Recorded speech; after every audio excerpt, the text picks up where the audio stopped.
Welcome to Sightseeing Japan, the podcast where we explore the historical land of Nihon. I'm Paul Bresson. And I'm Jason Nealing. And today we're talking about the Chugoku region. This is our last region episode. After this, we will have covered all of the regions of Japan. Pretty exciting. Wow, we got to the last one. Yep. That's Only took awesome. us a couple years. Yeah. So the Chugoku region is the westernmost region on Honshu, that biggest main island of Japan. So you have Shikoku directly to the south. You got Kyushu to the southwest. The Chugoku region is made up of 5 prefectures. You got Hiroshima, Okayama, Shimane, Tottori, and Yamaguchi prefectures. And you know, Paul, one thing I'd always wondered about this region is what is up with that name? Because Chugoku, like when I first started studying Japanese, I learned that Chugoku is what they call China in Japanese. So why would there be a region named after it in Japan? Well, I don't know if it's named after China. I think it just happens to have the same name. Yeah. It translates as central country. Yeah, or middle country. And apparently that name historically was applied to this region of Japan, and that term wasn't used to refer to China until the 1900s. So, and the reason for that is that China used the same characters to refer to their own country. So kind of a, I don't know, coincidence, I guess. Yeah. So these days it can be a little confusing. Is Chugoku China or is it this region? But in the tourism industry, the Chugoku region is commonly referred to as the Sanin Sanyo region. So that can help differentiate it a bit. Yeah, geographically, the region is characterized by limited plains areas, a lot of rolling hills, and then there's mountains running east to west that kind of help to divide it between the Sanyo region, which is the more heavily industrialized and populated area along the Seto Inland Sea. And then on the other side of the mountains is the Sanin region, which is along the Sea of Japan coast. And less industrialized, less populated in general. Exactly. All right, well, let's just dive in and start talking about all the awesome stuff that you can see and do. All right, well, we should maybe start with the most well-known prefecture. Sure. Hiroshima. Yes. So this is on the south side of the region. And, of course, it contains the city of Hiroshima, which is the largest city in the region. It has a population of around 1.2 million people.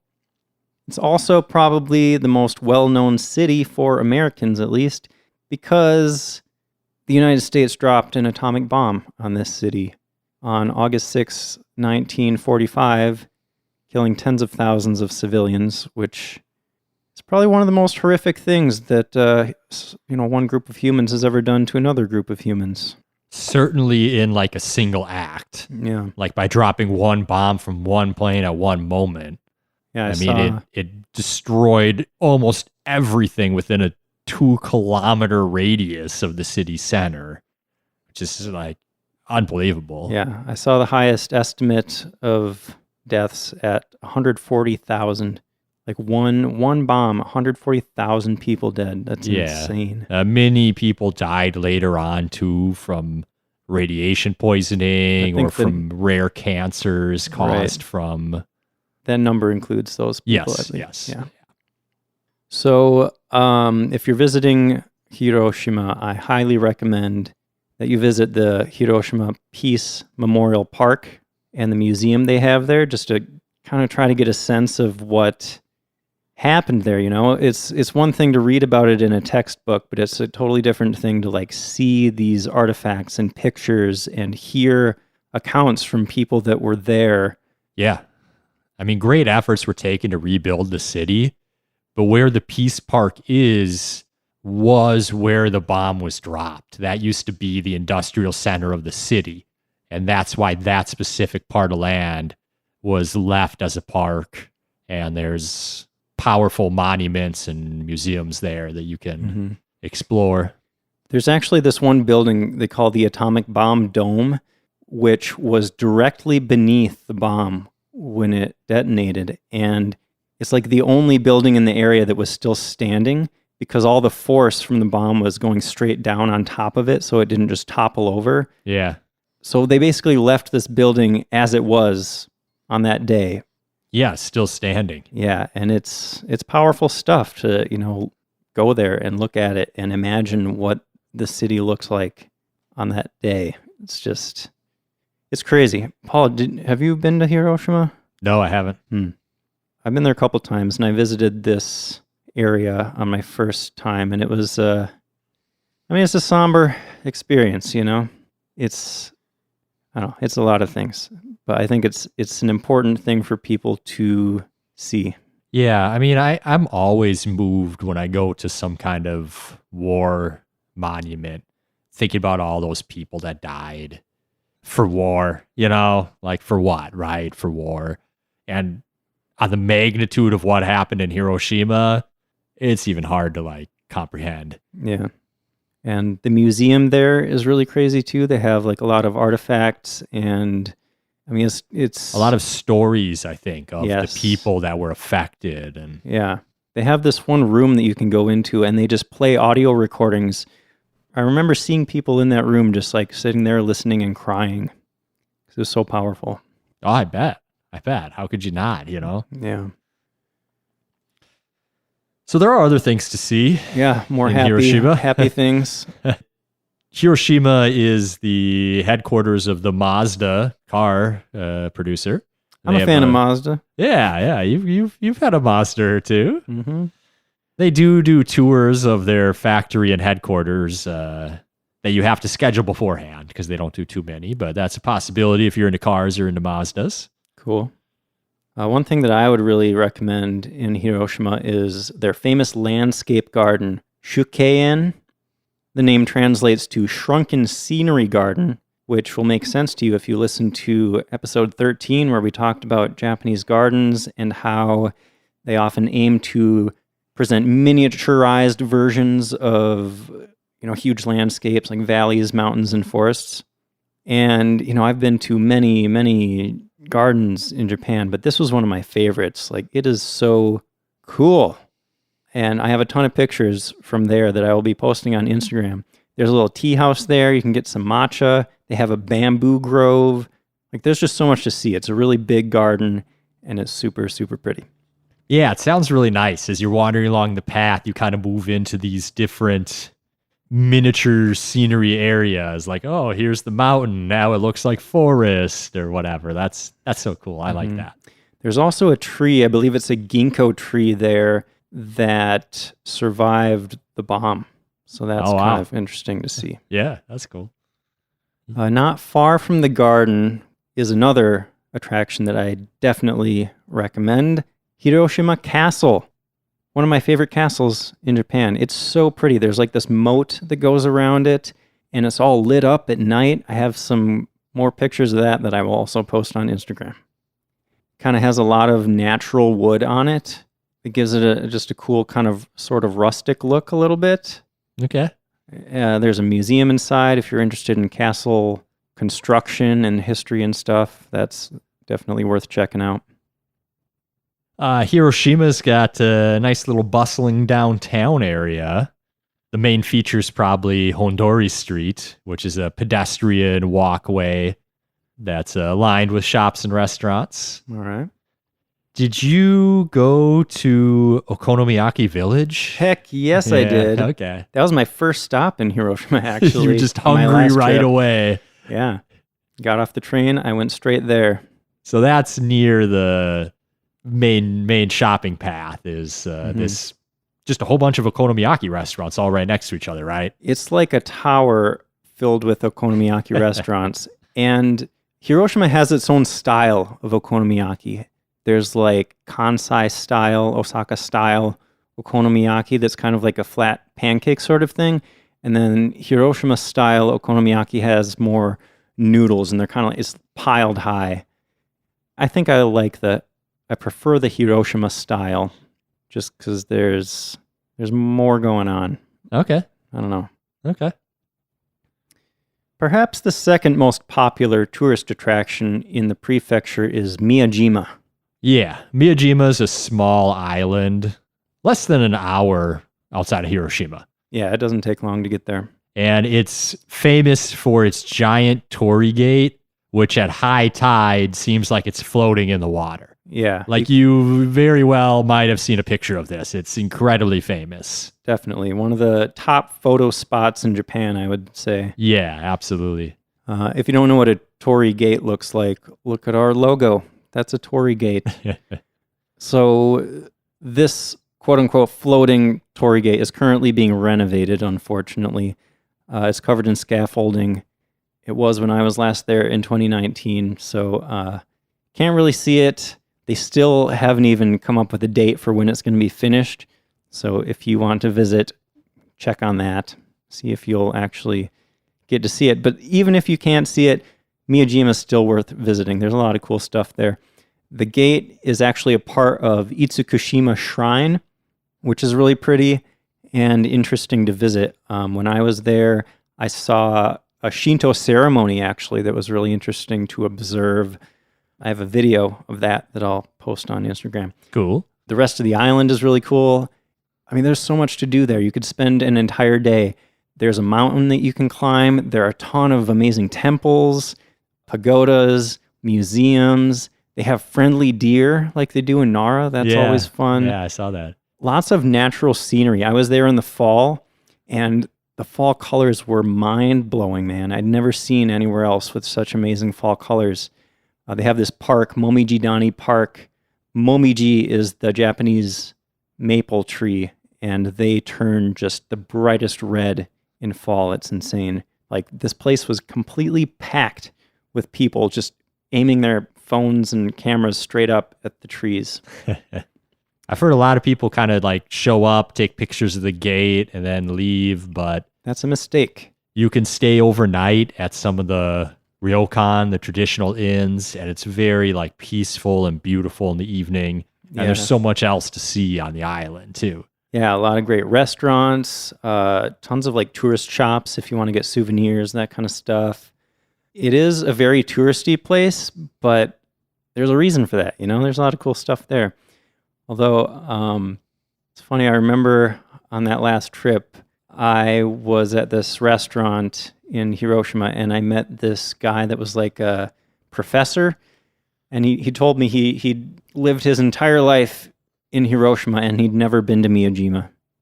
Like, it's really kind of a thing that only tourists do. Yeah, I believe that. I bet there's places around here I haven't been to that like a lot of people go to. Yeah. Like the giant spoon with the cherry on it, like that sculpture park in Minneapolis. I don't think I've ever been there in person. Really? But I feel like I see that as like the picture in the background of like Minneapolis, if anyone's talking about Minneapolis. Yeah, that's one of the symbols of the like city. I haven't even been there, like whatever, Yeah. So also in Hiroshima Prefecture is Fukuyama City. Yeah, that's the second most populous city in the prefecture. It's about 40 miles east of Hiroshima. So one cool thing I saw there was Shinshoji Temple, which is a Buddhist Rinzai Zen school temple. And it was constructed in 1965 by a local industrialist. Okay. Having a spiritual moment, I'm not sure. But there's this big network of walking trails, and the temple buildings are kind of spread out across the grounds. The whole intent is to provide visitors with a Zen experience, walking through the various mediums that include tea houses, there's meditation classes, there's a museum gallery dedicated to Zen artwork, as well as contemporary art. So if you need to like relax and get a little Zen, this temple sounds like kind of a really cool place to go chill at. It does sound really cool. Another thing that is popular to do is visit Tomonoura. Yeah, that look cool. Yeah, it's an old fishing town. It looks really pretty. If you're into, I feel like every episode we do about a region, there's all this like old-timey stuff. Like if you're into old-timey stuff, go here. you know? Yeah, I forgot to mention this in the intro, but I was going to say, like, this whole region is old-timey stuff. Mm-hmm. Like, I feel like maybe it's far enough away from central Japan or whatever, but there's just a whole bunch of old stuff that survived to the present day. Mm-hmm. So a lot of these cities have, like, really cool historical stuff to see. Yeah. They have an old lighthouse here from the Edo period. You can see like a bunch of fishing boats. I mean, it's a fishing town. You can learn about the history and folklore of the area. And, you know, I'm especially interested in something called homeishu. Did you read about this? Medicinal liquor. Yeah. So back in the day, this was a busy port for merchant ships. And one of the industries that sprung up as a result of that was the production of this homeishu stuff. It's a medicinal liquor that they made from shochu and then 16 types of herbs. And you can still buy it there now. It's considered a local specialty and has a 350-year-old history. Wait, you could put herbs in alcohol and it becomes medicine? Apparently. Actually, I feel like... One mojito, please. I need my medicine today. I believe, if I recall correctly, bitters, like bitters that are used to flavor all sorts of cocktails these days, those started out as just like some medicine. Bitter leaves or something. Okay. It was medicine. It was alcohol with all these different herbs stuck in there. Interesting. Yeah. Interesting. So this stuff, they said it would cure fatigue, sensitivity to cold, frequent urination, numbness, blurred vision, and more. So, wow. If you're feeling bad at all, go get some homeishu. Okay. I would get it even if I was feeling great because it just sounds interesting. I got to try that. Yeah, that sounds good. Another thing to see in Fukuyama, if you're into castles, Fukuyama Castle, very nice looking castle, although it is currently under renovation. So you won't be able to go in there until August 22. But hey, maybe nobody will get to go to Japan until August 22 anyway, right? Probably not. Yeah, I don't know. We'll see. But there's a park around the castle that also has some museums that look pretty cool.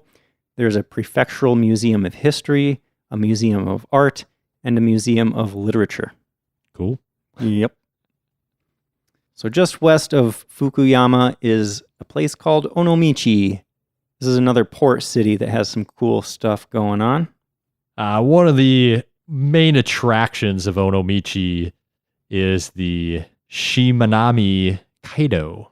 It's a 60-kilometer long toll road that connects the main island of Honshu to the island of Shikoku. It passes over 6 small islands, so it's not one giant bridge, but a bunch of bridges. Yeah, we mentioned this in episode 84 about the Chugoku region. It's a popular place to bike, specifically, I saw, because you can get great views of the Seto Inland Sea. You get to look out over all these little islands with the beautiful mountains. Yeah, it's the only bridge connecting to Shikoku and Honshu that you can bike across. Mm-hmm. So that sounds really cool. To bike. It does. The scenery, biking across that bridge would be amazing. I really want to do that. Onomichi is also known for its many temples. And there's actually a temple walk that connects 25 of them. Yeah. That sounds really cool. And it's not even that long. Like a temple walk with 25 temples, you'd think that's going to take like multiple days or something. But right. It's only about 2.5 kilometers long. You could do it in an hour. Yeah. Or if you stopped at every place, it could take you a whole day. Yeah. It's kind of like at your own pace. Some of the temples and shrines were like a little bit off the path, I think, but none of them were like that far off. So you could easily get to anyone you wanted to see. Mm-hmm. You know, Paul, I've been spending some time in Onomichi just last week. Oh, yeah? Yeah, the Yakuza game that I'm playing right now, a big they chunk sent of you it, down there? it takes place in Onomichi. Okay. Decent Yakuza presence there, apparently, although they're pretty like low level, you know, not super important Yakuza people, I guess. Okay. I don't know. Who knows if... You get to go down there and boss them around in the game? Actually, it's funny. The first time you run into one of the Yakuza guys there, he like hates you and you get in a fight with his whole gang. But then once you kind of protect him against his boss that's beating up on him, and then all of a sudden he loves you and he calls you his aniki, like his big brother. He's like, "Oh, be my aniki, like please, like, you're just so cool and strong. I just want to be, want to be close to you." But I don't know. I have no idea if in real life there's much Yakuza presence in Onomichi, but it's in the game. Also in Onomichi is the Kousanji Temple, which was built in 1936. But what I thought was cool about this is they've got a whole bunch of reconstructions of famous buildings from around Japan. There's actually a reconstruction of the Phoenix Hall at this temple. Like a full-size one? As far as I understand it, yeah. They just built a whole bunch of buildings. It took them 30 years to finish building the whole temple grounds. Huh. There's another one of those in Hawaii. Yeah, I think I heard about that. Yeah, Byodo-in. There's the original one in Uji, and then there's the one in Hawaii, and apparently in Onomichi. Yeah, there's also a long cave at this temple that displays the tortures of Buddhist hell.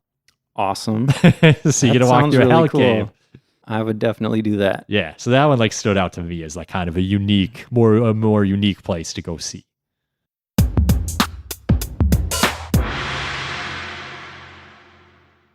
All right, next prefecture we're talking about is Okayama Prefecture. This one is just east of Hiroshima Prefecture. Its capital is, of course, the city of Okayama, which is the second largest city in the region after Hiroshima. Its main attraction is a garden called Korakuen, one of the 3 great gardens of Japan, Paul. Ooh. It's a top 3. It dates back to 1687. And, Paul, did you see any pictures of this garden? Yeah. What I thought was really interesting and unusual about it is how wide open it is. You know what I mean? Yeah, a lot of grass. Right. Like open lawns. You don't often see that in Japanese gardens. They also have an archery range there. Yeah, I saw that. It must be a big place. Yeah, I tried to get more info on that. Like, I don't know if anybody can just go and bring a bow and start shooting, or like maybe it's only for special... yeah, it might be for festivals or stuff like that. I don't know. It's located right next to Okayama Castle. So it uses the castle as borrowed scenery. Nice. I imagine that creates some really nice views. Cool. One thing I found really interesting is that, you said this is it's hundreds of years old, but the garden suffered damage from floods in 1934 and also bombing during World War II. But they kept really detailed records of the layout, so they were able to reconstruct it basically exactly how it was. Cool. So even though it's had some damage, this is what the original garden looked like. Nice. So I thought that was really cool. Good on the guy who made great blueprints and preserved them. Totally. That could have been done 200 years in the past or whatever, and then it came in handy in that moment when they needed it. Someone did their job and did it well. Kudos to that person. And rant. Again, for the people that are into old-timey stuff, you should visit Kurashiki, just southwest of Okayama. This is a historic city with a preserved merchant quarter from the Edo period. Looks real pretty from the pictures I saw. They got this beautiful canal flowing through it, filled with koi. There are these weeping willow trees all around. They got those traditional wooden warehouses. And they don't even have any power lines. They made sure that there weren't any visible power lines because they wanted to preserve that old-timey feel. Yeah. Just like we were saying, there's so many places in this prefecture where you can feel like you're back in time. Yeah. Another thing you should do in Okayama Prefecture is go to Kojima, visit Jean Street. You gotta go. Yeah, we talked about Jean Street a bit in our denim episode. Episode 68. But there's just a bunch of shops with all the top jeans producers in Japan. In the world, Paul. In the world. I thought that went without saying. It does, but in case you haven't listened to the Japanese denim episode. And there's all sorts of, for lack of a better word, denim gimmicks there. We saw the cab covered in denim Yep. on the outside, or the vending machine covered in denim. Denim ice cream. The 20-foot tall pair of jeans at the train station hanging on the wall. Like, there's just lots of really cool, fun, photogenic stuff there. Yeah, it's super fun. And you can go talk to like the people in the stores, and they will like geek out with you about jeans to your heart's content. Absolutely. If you have any interest in jeans whatsoever, go there. And if you don't have an interest in jeans, go listen to episode 68, learn about jeans, and then you'll have an interest in jeans, because I think that was a good episode. I bet you do. I talked for a long time very excitedly about jeans. What's not to love? The further we get removed from the baseball episode, I'm like, oh my God, how much dumb baseball stats did I spit out that like nobody's going to understand or care about? But I could not help myself. It's okay, Paul. I could not care less about baseball, but I actually thought that episode had some interesting stuff in it. Good. So did the denim one for 100%. Good. 100%. Takahashi is a small city in the mountains northwest of Okayama City, best known for Matsuyama Castle. Paul, this is the oldest surviving castle in Japan. Ooh. Aren't there only like 12 surviving castles or something in 12 Japan? originals. Yeah. Originals, yeah. Yeah. There's also an old town area. If you're into old-timey things, they have restored merchant and samurai houses there. That stuff is always fun. I also think that Inujima Island sounds really cool. Know anything about that, Paul? No, what's that? Do you know what an Inu is? Like Shiba Inu? Dog? Yeah. Yeah. So this is Dog Island. It's named that because there's a big rock there that apparently looks like a sitting dog. Wait. You mean I can't go there and lay down and just get smothered by puppies? It's a fake dog? Sadly, it's not that kind of dog island. Yeah. Okay, all right. And I don't know. I don't know if an island full of wild dogs would be as fun as one with a bunch of wild cats, you know? Wild dogs, I don't think are called wild dogs. What do you mean? Well, dogs are so domesticated. They're not really wild anymore. They're just called, I forget what you call a dog. Feral? Yeah, they're like feral dogs. Either way, I don't think... I mean, if they're not trained or anything, I'm not sure having a bunch of them running straight at you would be that fun, you know? Right. I mean, like feral dogs aren't always very friendly to people, but Right. maybe if like people showed up and like fed them and pet them all the time, they would be like, I don't know. Maybe if they were all chihuahuas or something. I don't know. Chihuahuas are crazy. What are you talking about? But they can't like tear off a limb or something, Bite your ankles up. I guess. Anyway, we're getting off course here. So Inujima, you remember in the Shikoku episode, we talked about Naoshima, that island with a bunch of art installations, that kind of stuff? Yeah. That is really nearby, and this island is sort of similar to that. They have a modern art festival that takes place. There's an art museum.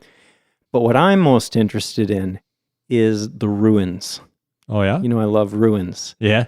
This island used to be an industrial site, like for most of its history. They used to, get this, they used to get granite blocks from this island that they used to build the castles hundreds of years ago. Okay. Quarry site. Yep.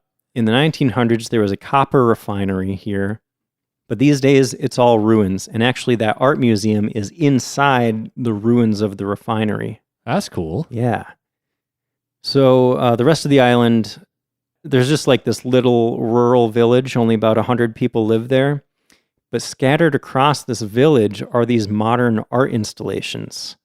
So it looks just like a really cool place to just wander around, and like you turn a corner and it's like, oh, here's this big art thing, you know?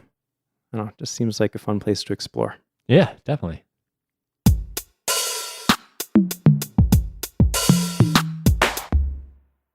So sitting right on top of Okayama Prefecture is Tottori Prefecture, the least populous prefecture in the entire country, Paul. Not just the region, but the country.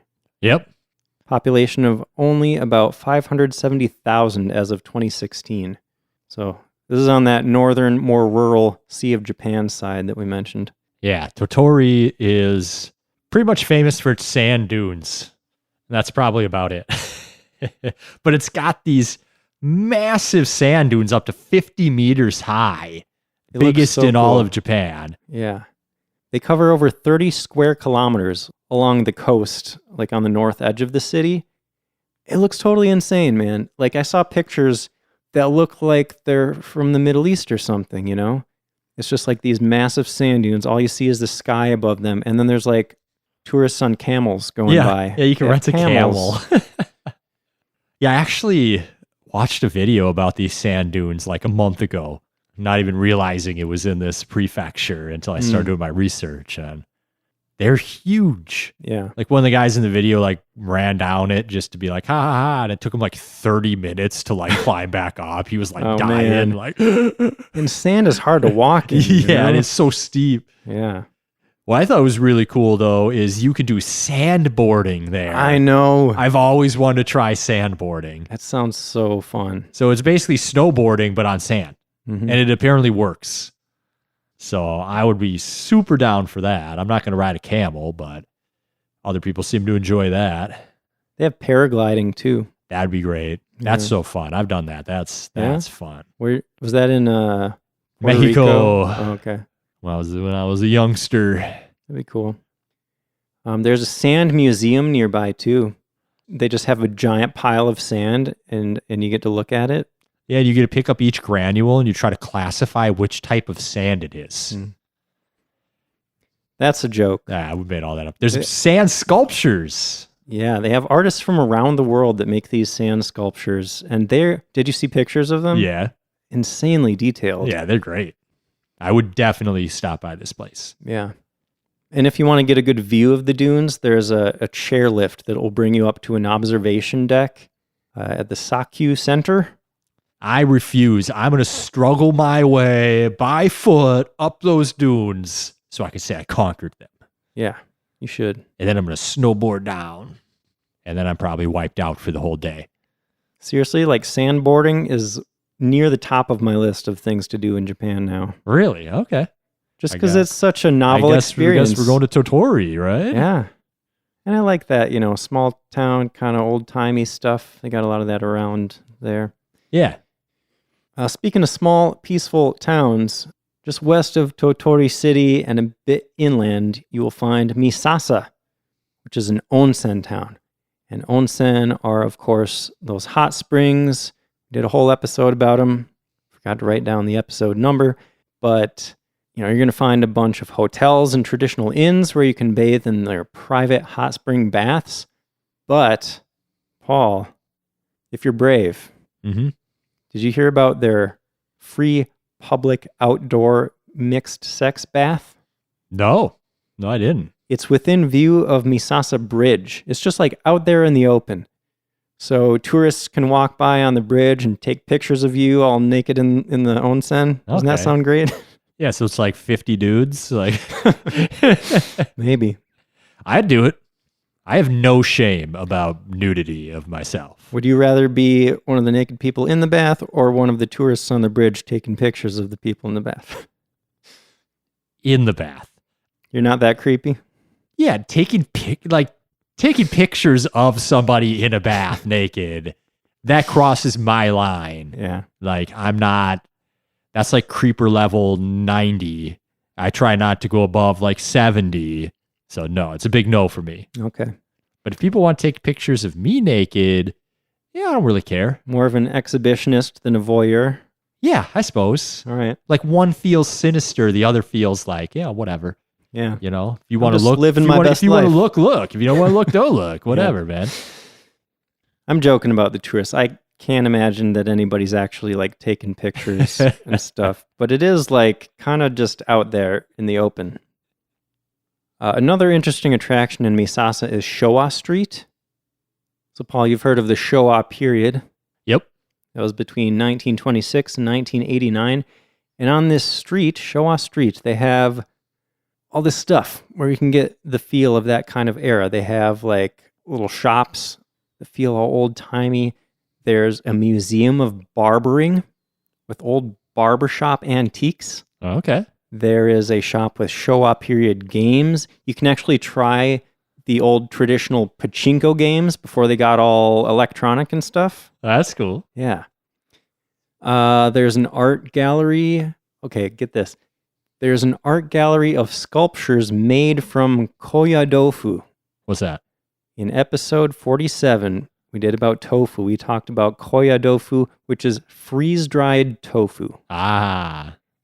I couldn't find any pictures of these sculptures, but yeah, that'd be... I don't know what that'd look like. yeah, it sounds cool. And there are like a bunch of apparently interesting little galleries like that on this street. Seems like a fun place.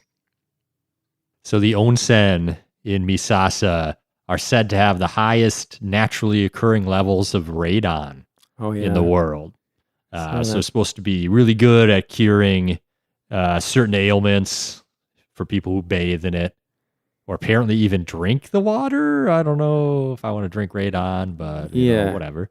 Yeah, in the U.S., like radon is not supposed to be a good thing. Like people get their houses tested for radon exposure and stuff. Yeah. And it's a negative, but apparently at the onsen, they tout it as a some beneficial for some reason. Did you hear about NageireDou Temple? No. So it's a temple built in 706 that's built into a cliff face. So you have to go on this short but really challenging hiking course up the side of this cliff to get to the temple. Huh. So to me, it sounded really fun. Like there's places where you have to like scramble up holding on to tree roots, and there's chains in some places that you have to grab to like pull yourself up as you scramble along. It sounds potentially dangerous. Do people like fall off this cliff and die? I mean, the sources I read didn't talk about that. I mean, it's probably possible, but I definitely wouldn't go up there if you're not like healthy and have decent balance, you know? I would take a look. You know, maybe I could do that. It sounds fun. I wouldn't miss it. I love climbing things. That moment where you're not sure if you're going to make it or not. Oh man, I feel so alive. Yeah. Well, I was thinking of when you and I lived in LA, and we did all that hiking up in the mountains out there. And I remember there was this one place we went where there was like a little waterfall, and then there's another waterfall kind of like this, where there's like there's just like a really thin rope hanging down that you have to climb up. And I'm like, I'm not doing that. Like, it looks like it'd be really easy to just slip and all of a sudden you're dead, you know? Yeah. But you went up there, as I recall. I did. It was fun.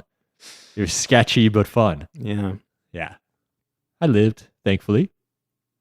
Did you hear much about Mount Daisen? Yes. I heard a lot about Mount Daisen. It is the tallest peak in the Chugoku region. And one of Japan's 100 famous mountains. Oh, there's 100 famous mountains. This is a top 3 list this time, or top 100 list. Yeah. It's long been a spiritual icon and center for mountain worship. Yeah. It's a volcanic mountain, actually, but it hasn't erupted in thousands of years. I saw that, and I was thinking, oh, good, that means it's safe. Or does that mean it's due?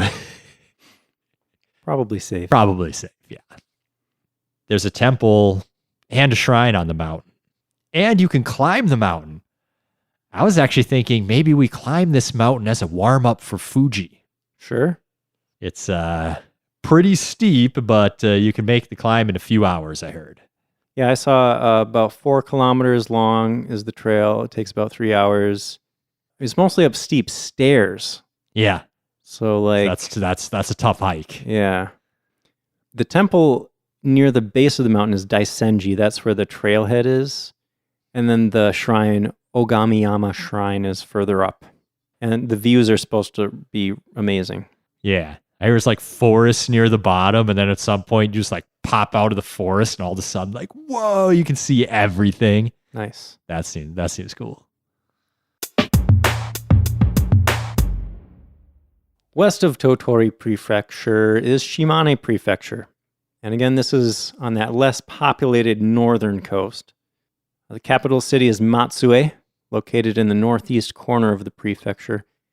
It's also known as the water city because it is right between these two lakes, Lake Shinji and Nakaumi. Yeah, that's a cool name for a city. Yeah. The Adachi Museum of Art is there, founded in 1970. And it's really known for its garden there.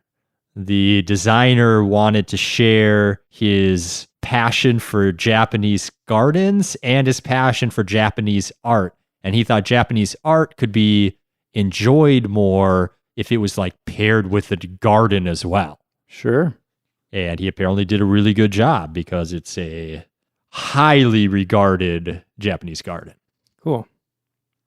Again, if you're into castles, Matsue Castle is a popular attraction. And this is actually one of Japan's largest original castle towers. Really? So it's one of those original 12 and is big. Although all that remains here is that main tower. It does look pretty cool. It's like there's a lot of black on it. Yeah. It's one of the darker ones I've seen. That's what struck me too, is like there's a lot of black and it really makes the white parts pop. Mm-hmm. I thought it looked really cool. Totally. Agreed.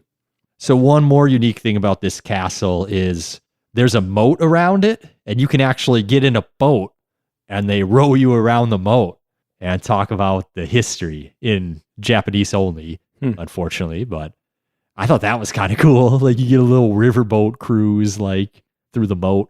It is interesting. I couldn't like find a path they took, but it almost seemed like the moat connected to a river or something at some point, and they just kind of like went around town a little bit or something. Cool. Yeah, sounded fun. And since castles usually had a samurai living around them, Matsue also has a samurai district where you can see some old samurai mansions. That's always fun to see.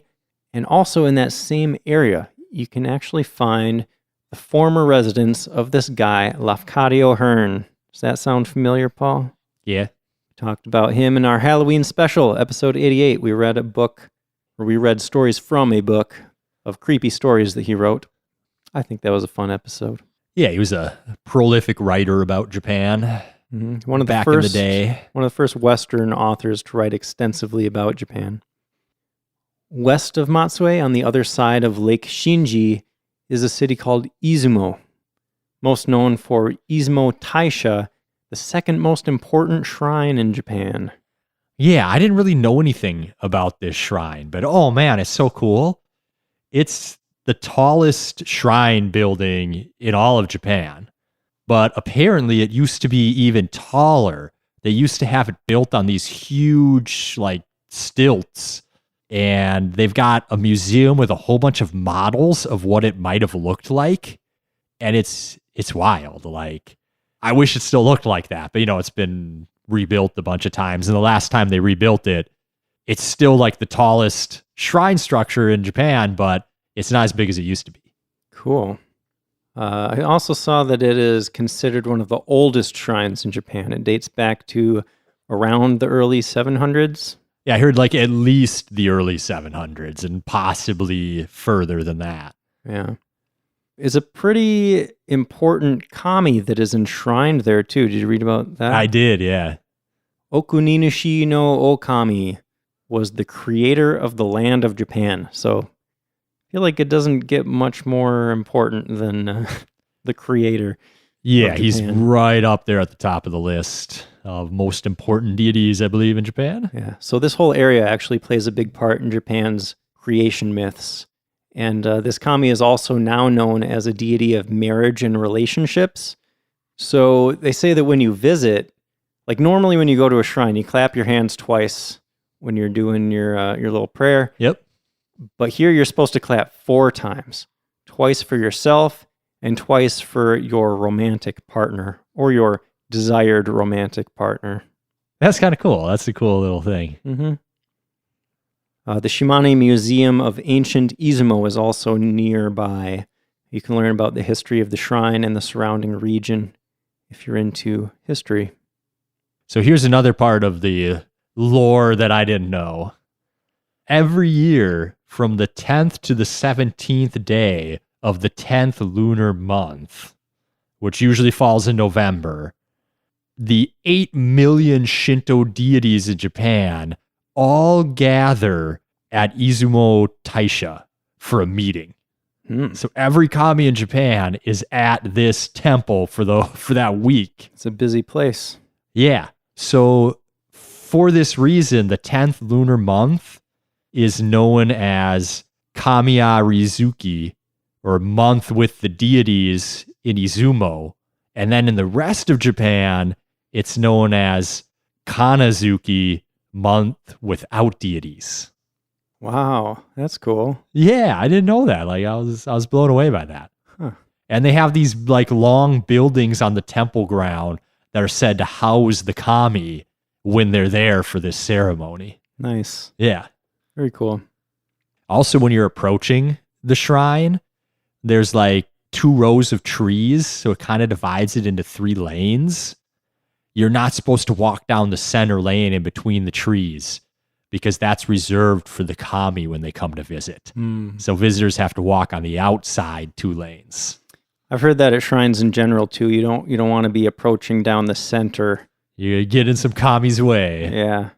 And I feel like at some shrines there'll be like a little stone or a like brick path, just a really narrow one right down the middle that you don't want to walk on, because that's for the kami. So if you follow the coast a bit southwest from Izumo, you're going to come across Iwami Ginzan, which is Japan's largest silver mine. It was mined for almost 400 years, since the 1600s. So you can explore the old mine shaft and ruins from the mining period. And there's also some temples and shrines near there.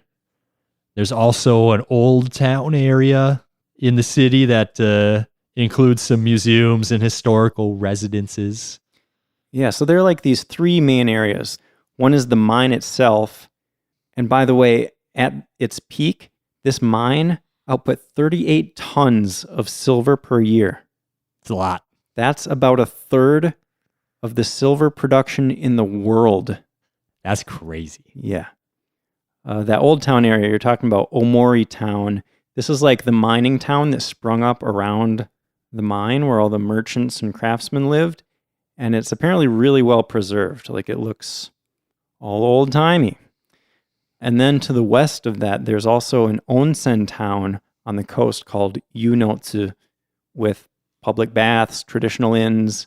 You know, if you wanted to spend a night in the area, that would be a good place to do that. Yeah, and all 3 areas are connected by hiking paths and trails too. So you can kind of just wander around all day and hit up everywhere. Awesome. Sounds like a really cool place to explore. Yeah. On the west end of Shimane Prefecture, in the mountains, there's a town called Tsuano.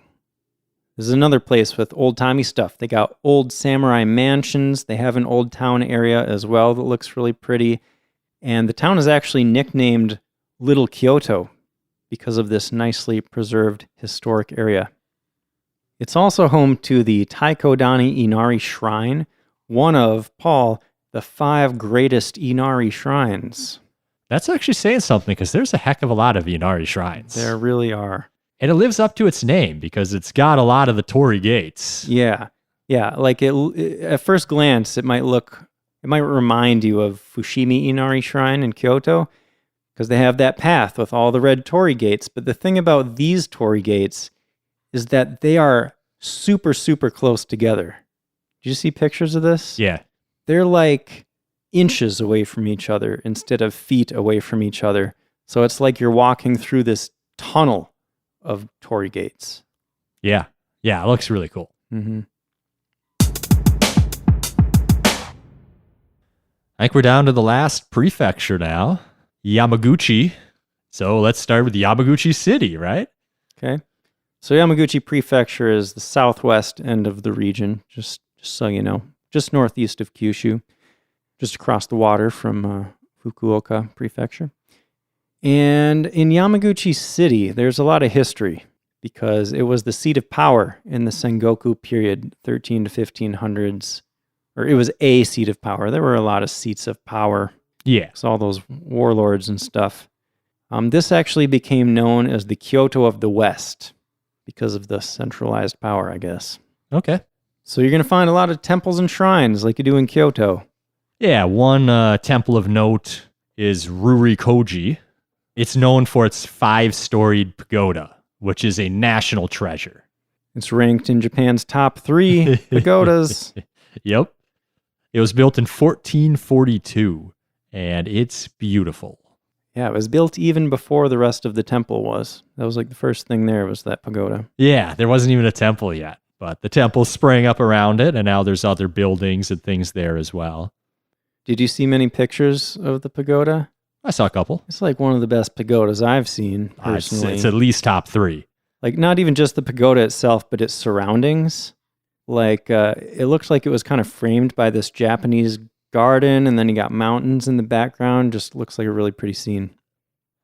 There's also Joeiji, which is a Zen temple, famous for its garden called Seshu-te. The garden was built by the well-known monk, painter, and garden designer, Seshu. It's a rock garden, right? Yeah. Those are always fun. Yeah, so it's about 500 years old, and it utilizes a bunch of vertical upright rocks, which was the style at the time, around the Muromachi period. So visitors can enjoy the views from the garden.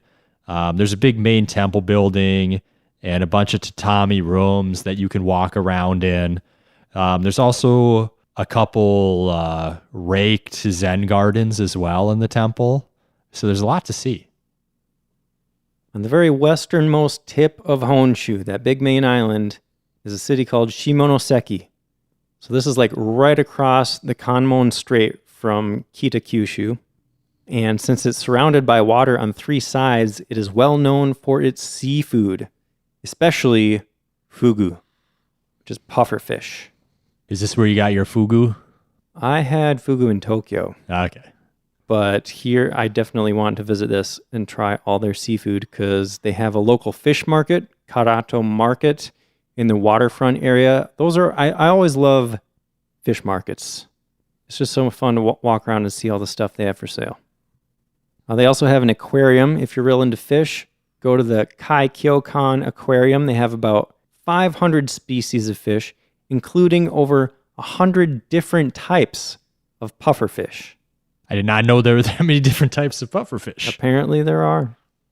This is supposed to be one of the best aquariums in the country. And they also have dolphins, penguins, sea lions, and animal performances. Okay. I saw a dolphin performance at Churaumi in Okinawa. It's one of the other top aquariums in the country. It's pretty cool. I'd never seen one quite like this because, they usually focus on like dolphins jumping up and doing tricks and stuff. Yeah. But at this one, they were demonstrating the dolphin's echolocation. So they had like blinders over its eyes, and then they would have it hit a tennis ball in the water. Like it can detect something, or not even a tennis ball. They had like this tiny little white, like a ping pong ball, and the dolphin knew exactly where it was, even with its eyes covered. Wow. Yeah. That's impressive. Mm-hmm. Yeah, it's so weird thinking about that. That's like a whole other sense that we just don't have. And like we can't even hardly imagine like what that would be like to have that sense. Yeah. Crazy world out there. There are those animals that can detect like magnetic fields and electric charges and stuff. Right? Crazy. Shimonoseki is also home to the Kanmon Bridge, which connects Honshu to Kyushu.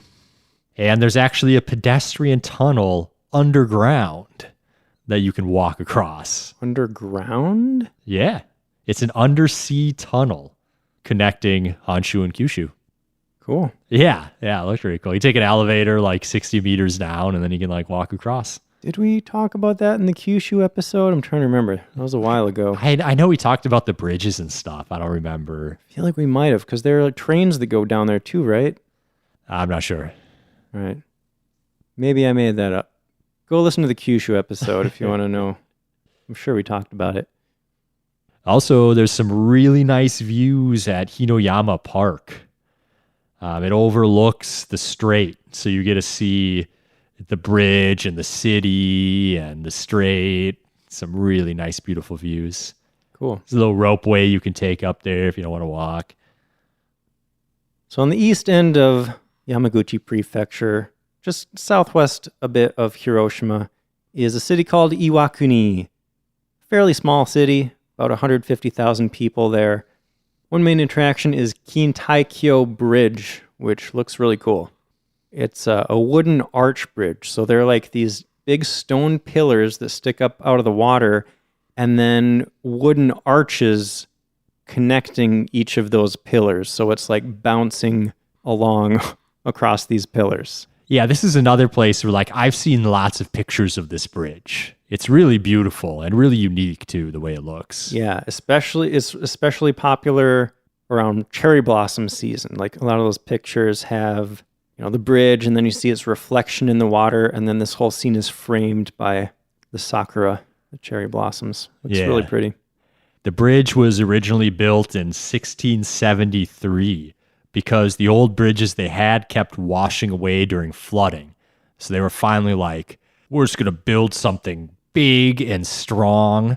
And it lasted from 1673 until 1950 when it was washed away by a violent typhoon. It's a sturdy bridge. And that was like post-World War II where they didn't have like the money and time to spend on infrastructure like they should have been. But they rebuilt it by 1953 and it still stands today. You do have to pay to walk across it, but it's probably really expensive to maintain. It's just a pedestrian bridge, so the money probably goes to a good cause, keeping it up to date. Mm-hmm. And for castle fans, Iwakuni also has a castle, and it looked pretty unique as far as Japanese castles go. Did you see pictures of this one, Paul? Not that I recall. I don't know. It just looks a little different. Like the style is a little different. I don't know. I think maybe that's because it's one of the later castles that was ever built. It was built in 1608, so after the Sengoku period ended. And if you're into castles, you might also want to visit a nearby castle town called Hagi. The town is apparently nicely preserved, and it's also famous for its Hagiyaki pottery, considered some of the best pottery in Japan. So that would be cool.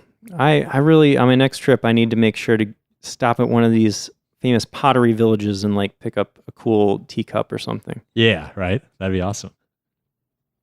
Should we talk about Mine? Sure. The big draw here for me was the Aki Yoshidai National Park because it includes the longest cave in Japan, Aki Yoshido. Yeah. The cave is up to 100 meters wide and has almost 9 kilometers of passages. It's crazy. Yeah. Only about 1 kilometer is open to the public, though, I saw. Yeah. Only 1 kilometer. Like, that's still a ton of cave to go explore. That is still a that's long really walk. Cool. But, like, the rest of the park looks really cool, too. So, Aki Yoshidai is a 130 square kilometer plateau. And it has the highest concentration of karst formations in Japan. I had to look up karst because I'd never heard of that. Had you heard of that, Paul? No, I had to look it up too. It's basically a type of landscape that's made up of a lot of soft rock. So in this case, it's all this limestone that's been worn away over the millennia. So that's why like there are a bunch of caves and sinkholes and these cool rock formations. And I mean, just looking out over this plateau, it looks really cool because it looks like kind of a standard plain. It's just kind of flat and green and stretches out forever. But there are tons of rocks jutting up out of the ground randomly. Yeah. Looks like a really cool place to take a hike and explore in. Yeah. One of those places that almost looks like an alien planet, you know? Yeah.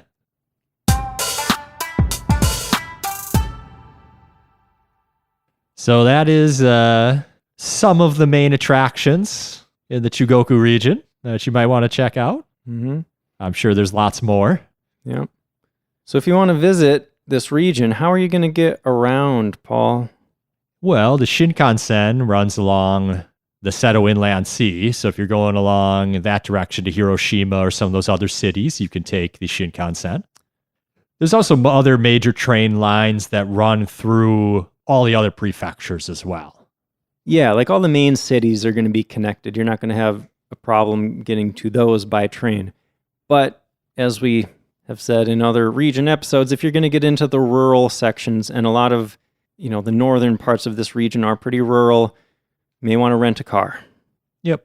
You could also fly in or out of a few of the major cities here as well. If you're into hiking, there are a lot of great hiking routes in this region, so I would recommend bring good shoes for that. But even if you don't plan on hiking, you're probably going to be walking a lot.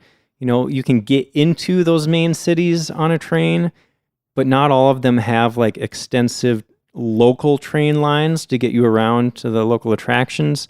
So you're probably going to be walking a lot inside each city that you visit. Yeah, or trying to find bus routes or taking taking cabs if you're a big spender. Yeah, maybe.